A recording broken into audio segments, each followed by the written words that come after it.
नमस्कार। आज हम गहराई से बात कर रहे हैं भारत और इंग्लैंड के बीच चल रहे तीसरे टेस्ट मैच पर, लॉर्ड्स में। हाँ। हमारे पास कई स्रोतों से जानकारी है और कोशिश यही है कि इस अहम मैच के सबसे खास पहलुओं को समझें। तो सीरीज जो है 5 मैचों की, वो इस वक्त 1-1 पर खड़ी है। हाँ, बिल्कुल। पहला इंग्लैंड ने जीता था, लेकिन फिर भारत ने दूसरे टेस्ट में कहना होगा जबरदस्त वापसी की। 136 रन की बड़ी जीत। बहुत बड़ी जीत थी वो।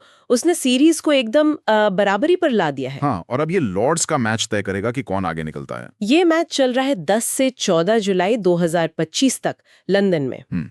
भारतीय समय के हिसाब से दोपहर 3:30 बजे शुरू होता है। तो चलिए इस पर और बात करते हैं। सीरीज तो बराबर है, लेकिन लॉर्ड्स की पिच वो इस वक्त सबसे बड़ा सवाल बनी हुई है ना? हाँ, बिल्कुल। और यहाँ दिलचस्प बात यह है, जो रिपोर्ट्स आ रही हैं कि पिच पर अच्छी खासी घास है, मतलब जिसे ग्रीन टॉप कहते हैं। अच्छा, ग्रीन टॉप। हाँ, तो इसका सीधा मतलब है कि शुरू में तेज गेंदबाजों को काफी मदद मिलेगी, स्विंग भी और सीम मूवमेंट भी।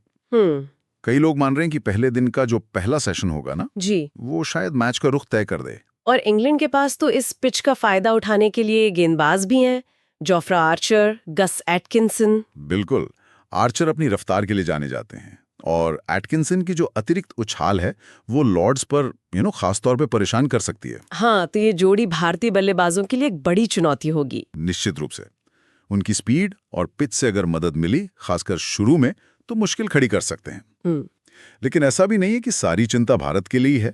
भारत की बैटिंग भी शुभमन गिल की कप्तानी में पिछले मैच में ठीक लगी थी। हाँ, संतुलित नजर आई थी।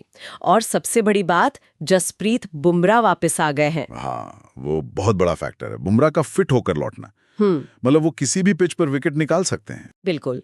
और सुना है पिछले इंग्लैंड दौरे पर लॉर्ड्स में उन्होंने बाएं हाथ के बल्लेबाजों को बहुत तंग किया था अपनी इन स्विंगर से।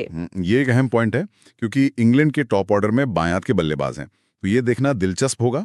हाँ। बुमराह के होने से न सिर्फ विकेट मिलते हैं, बल्कि दूसरे छोर से भी दबाव कम होता है। हाँ। और अगर इंग्लैंड की बात करें, तो उनके जो अनुभवी बल्लेबाज हैं, जो रूट, वो एक बड़े मुकाम के करीब हैं। ओह हाँ, 3000 रन भारत इंग्लैंड टेस्ट में। हाँ, बस कुछ ही रन दूर है। हाँ, उनका फॉर्म में रहना इंग्लैंड के लिए बहुत जरूरी है इस सीरीज में। बिल्कुल, ये तो शानदार उपलब्धि होगी उनके लिए। अच्छा, तो अगर हम उन खास मुकाबलों पर ध्यान दें जिन पर सबकी नजरें रहेंगी, कौन से होंगे वो? देखिए, अगर हम इसे बड़ी पिक्चर में देखें, तो कुछ मुकाबले बहुत अहम हो सकते हैं। हाँ। पहला तो जैसे हमने कहा, बुमराह बनाम इंग्लैंड का टॉप ऑर्डर। हाँ। क्या वो रूट और बाकियों पर शुरू में दबाव बना पाएंगे? दूसरा, युवा कप्तान शुभमन गिल खुद, उनका सामना इंग्लैंड के सीमर्स से, खासकर इन स्विंगिंग कंडीशंस में उनकी तकनीक की परीक्षा होगी। हाँ, पिछली बार आर्चर ने उन्हें शॉर्ट पिच गेंदों से परेशान किया था, ऐसी खबरें थीं। हाँ, तो इस बार गिल कैसे खेलते हैं ये देखना होगा। और तीसरा जाहिर है, आर्चर और एटकिंसन की जोड़ी भारतीय मिडिल ऑर्डर के खिलाफ अगर शुरुआती विकेट गिरते हैं, तो क्या मिडिल ऑर्डर संभाल पाएगा? ये कुछ सवाल हैं जिनके जवाब मैच में मिलेंगे। अच्छा, ये भी बता दें कि भारत ने मैच सोनी स्पोर्ट्स नेटवर्क और जियो हॉटस्टार ऐप पर लाइव देखा जा सकता है। हाँ, वो तो है। तो मतलब साफ है, सीरीज एक बहुत ही रोमांचक मोड़ पर आ गई है।